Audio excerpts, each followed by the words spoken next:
And welcome back. It's time once again for book club, and I've got Sarah Jane Rosendahl from the Springfield Greene County Library. How are you, Sarah? I'm well, thanks for having me. How are you? Of course, I'm good. Thanks for asking. All right, so you've got 3 selections for me today. I do. Let's start with this first one. I don't know if I'm saying this right, but is it Una Out of Order? Una Out of Order. Okay, tell me about it.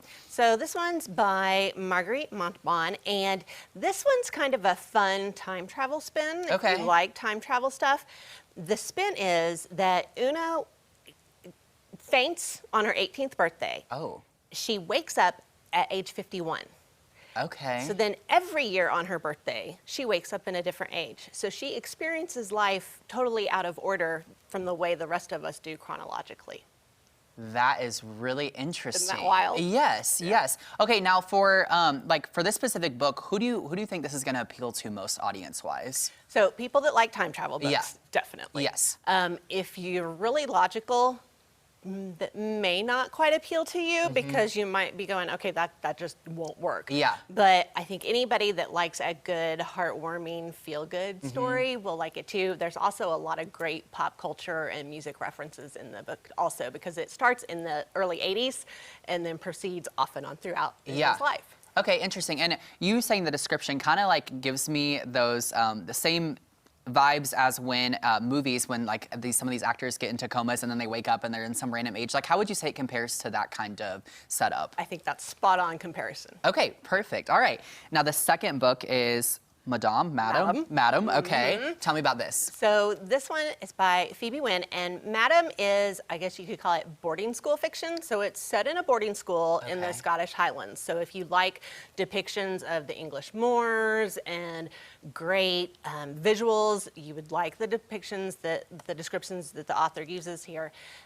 This is a boarding school for girls, and this young teacher, Rose, she's in her early 20s, and she's the first new hire at this school in over a decade. Okay. So she's thrilled at first, but then she quickly realizes that the school culture and some things going on there are not quite what they seem. So I don't want to give any spoilers because the ending to this book is fantastic. Okay, all right. Well, in addition to that, what's something people will like really love or that will stand out to them about this book without giving anything away? So the descriptions are great. It is I guess you could say a feminist novel. Okay. There are some really strong feminine characters in this book. You also, Rose is a classics teacher, so you get a lot of Latin history, and also we get exposed to a lot of our Greek mythological characters, Greek and Latin and Roman characters, some backstories to like Circe and Medusa and some of those really strong female characters. Okay, all right. Now on the flip side, what's something that may surprise readers about this specific novel? That ending. Yeah? The ending is that good? Yeah, it's juicy. Okay, Yeah. all right. And okay, so as like an avid reader, what are your thoughts on that? Like endings that are not, I guess, expected.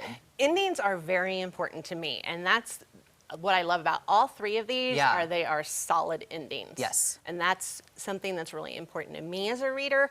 I don't know how important it is for all readers, but if you disappoint me in the end, I am crestfallen. Yes. Okay. All right. I think that's a really interesting viewpoint. Now, this last book you brought me today is A Conjuring of Light. Conjuring of Light. So V.E. Schwab fans will love this. This is actually the final book in her Shades of Magic trilogy. Okay. Which Darker Shade of Magic has been picked up for a movie. It's somewhere in production. Okay. So if you want to dive into a good series this fall or winter, or if you want to get ahead of something that may be coming to the movies in the long run, totally pick up this series. It is fun. It is full of magic, piracy, just another one that's got great descriptions. Yes. And this third one and the ending, it's another one that is just fantastic. I couldn't put it down. Okay, so the time to read it is literally now. Literally now. And since the whole series is out, it's not one that you have to wait for to get that third one to drop. Yes. Okay, now something really exciting the library's got going on is your fall big book sale. Tell me about it. Library book sale is coming up September 14th through 18th. We'll be at the Ozarks Empire Fairgrounds, E-Plex.